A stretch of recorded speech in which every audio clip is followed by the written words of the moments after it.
Hello friends, आज मैं user defined functions बताऊंगा पाइथन के अंदर। यूजर डिफाइंड फंक्शंस हम अपनी रिक्वायरमेंट के अकॉर्डिंग डिफाइन करते हैं, क्रिएट करते हैं। बेसिकली हम टू कैटेगरी में फंक्शंस को हम क्लासिफाई करते हैं। First is called built in functions. Built in functions provided by the Python और user defined function customize functions होते हैं। इन फंक्शंस को हम अपने अकॉर्डिंग, हमारी रिक्वायरमेंट के अकॉर्डिंग हम क्रिएट करते हैं। तो जो फंक्शन हम डिफाइन करते हैं तो उसको इस कीवर्ड के साथ हमको डिफाइन करना पड़ता है। ओके, ये सिंटैक्स है। इसमें जो आर्ग्यूमेंट की लिस्ट है ये ऑप्शनल है, आप यूज में लेना चाहें तो ले सकते हैं, अदरवाइज इसको इग्नोर कर सकते हैं। और यहाँ पर एक फंक्शन नेम आ जाएगा, ये फंक्शन बॉडी हो गई। और रिटर्न भी ऑप्शनल है, अगर आप रिटर्न स्टेटमेंट देना चाहें तो दे सकते हैं, वैल्यू को अगर रिटर्न करना चाहते हैं। ये इसके बेसिक कंपोनेंट्स हैं। हम कोई भी फंक्शन डिफाइन करते हैं तो हमको इस कीवर्ड के साथ डिफाइन करना पड़ेगा। हमको फंक्शन नेम देना पड़ेगा। फंक्शन नेम यूनिक होता है, ये यूजर डिफाइंड वर्ड होता है। हमको जो भी पैरामीटर्स वगैरह, जो भी आर्ग्यूमेंट्स हमको यूज में लेने पड़ते हैं उनको पास करना पड़ता है, तो हमको उसको पैरेंथेसिस ब्रैकेट्स के अंदर यूज में लेना पड़ता है। फंक्शन का जो हेडर है हमको कॉलन से हम उसको एंड करेंगे, इसके बाद फंक्शन बॉडी स्टार्ट होएगी। ठीक है, और हम कैसे इसको डिफाइन करते हैं, देखिए एक विदाउट आर्ग्यूमेंट फंक्शन मैं बताता हूँ आपको। हम विदाउट आर्ग्यूमेंट फंक्शन अगर हम यूज में लेते हैं, जैसे यहाँ पर हम एक एग्जांपल दे रहा हूँ, यूजर डिफाइंड फंक्शन विदाउट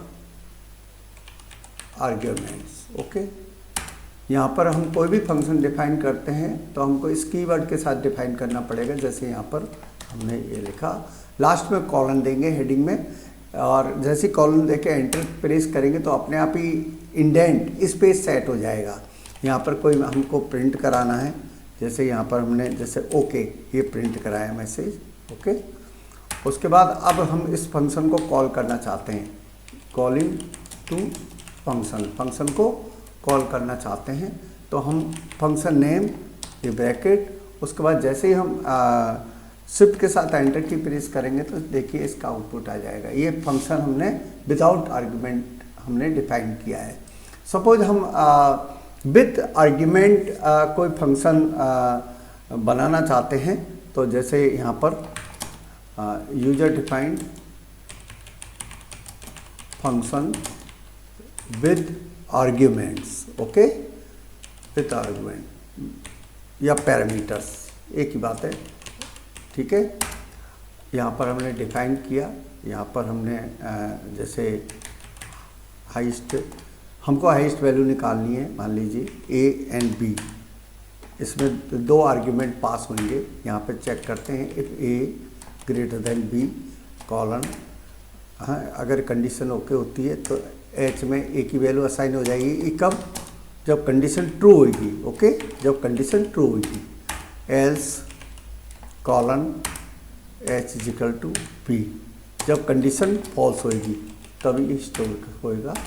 उसके बाद ये तो फंक्शन बॉडी हो गई, यहाँ से लेके यहाँ तक। ओके, अब यहाँ ये मेन कोड स्टार्ट हो जाएगा। यहाँ से मेन कोड, यहाँ पर हम सबसे पहले ए और बी की वैल्यू इनपुट कराना चाहें तो इनपुट करा सकते हैं। जैसे मैंने यहाँ पर लिया num1 इजिकल टू, हमको इंटीजर में कन्वर्ट करना है तो int लगाना पड़ेगा। उसके बाद इनपुट एंटर फर्स्ट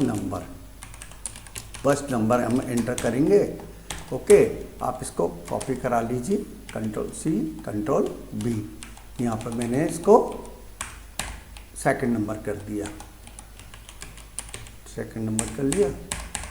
अब हम इसको कॉल करते हैं, फंक्शन को हम कॉल करते हैं इस फंक्शन को। ओके, हम फंक्शन को अब देखिए इसके अंदर, हाँ हम कॉल करेंगे तो यहाँ पर हमको इसको प्रिंट कराना है।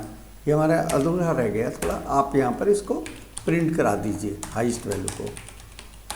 हाईएस्ट वैल्यू इज, हम इसको प्रिंट करा देते हैं। जस्ट हम इसको कॉल करते हैं, तो कॉल करेंगे हम इसकी num1 और num2 की वैल्यू पास करेंगे। तो ये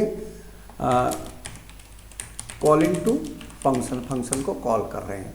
अब जैसे मैं इसको रन कराता हूँ, वैल्यू मांगेगा ये। सबसे पहले हमने जैसे वैल्यू दे दी, उसके बाद सेकंड वैल्यू मांगेगा, तो देखिए आउटपुट ये आ गया। इस तरह हम इसके अंदर फंक्शन के थ्रू प्रोग्राम बनाते हैं। और देख लीजिए, जैसे इसके अंदर हमको ये मान लीजिए कोई हम इसके अंदर मैथमेटिकल फंक्शन भी कोई अप्लाई करना चाहते हैं, तो जैसे मैंने यहाँ पर एक प्रोग्राम लिखता हूँ, write a program in Python to calculate area of circle, okay, with using function. हम यहाँ पर रिटर्न स्टेटमेंट भी देते हैं, जैसे मैंने यहाँ पर एरिया नाम दे दिया। यहाँ पर हम आर की वैल्यू हमको आर की वैल्यू पास करेंगे। यहाँ पर आर रेडियस को रिप्रेजेंट करता है। इससे पहले हमको यहाँ पर इसमें इंपोर्ट करना पड़ेगा, इंपोर्ट मैथ मॉड्यूल हमको इंपोर्ट करना पड़ेगा। यहाँ पर हम कैलकुलेट करते हैं। आप रिटर्न स्टेटमेंट हाथ के हाथ रिटर्न स्टेटमेंट में ही कैलकुलेशन कर सकते हैं। यहाँ पर math dot P I, okay, P I into power math dot power. मैं इसमें बिल्ट इन मैथमेटिकल फंक्शन भी यूज में ले रहा हूँ, जो ऑलरेडी आपको मैं पहले बता चुका हूँ, ओके। R, 2 R का स्क्वायर ये रिटर्न करेगा, है ना। ये तो आपका फंक्शन हो गया। अब यहाँ से हमारा मेन कोड स्टार्ट होएगा। मेन कोड यहाँ पे सबसे पहले रेडियस की वैल्यू एंटर करेंगे। जैसे मैंने रेडियस की वैल्यू एंटर की, यहाँ हमको प्लॉट लेना पड़ेगा, क्योंकि फ्रैक्शनल वैल्यूज हमको इनपुट करानी है। यहाँ पर input enter radius, okay, radius. उसके बाद हम फंक्शन को कॉल करते हैं एरिया, है ना। अब ये वैल्यू रिटर्न कर रहा है, तो आपको किसी इसमें स्टोर कराना पड़ेगा, जैसे a is equal to area. उसके बाद यहाँ पर हम इसको पास करते हैं आर की वैल्यू हमारी इसमें जाएगी, ये इस आर की वैल्यू इसमें पास होएगी, ठीक है। ये आपका फॉर्मल वेरिएबल हो गया, ये एक्चुअल वेरिएबल हो गया। एक्चुअल जो वेरिएबल है उसकी वैल्यू फॉर्मल वेरिएबल में पास होएगी। तो हम इसको कॉल कर रहे हैं यहाँ पर फंक्शन को, कॉलिंग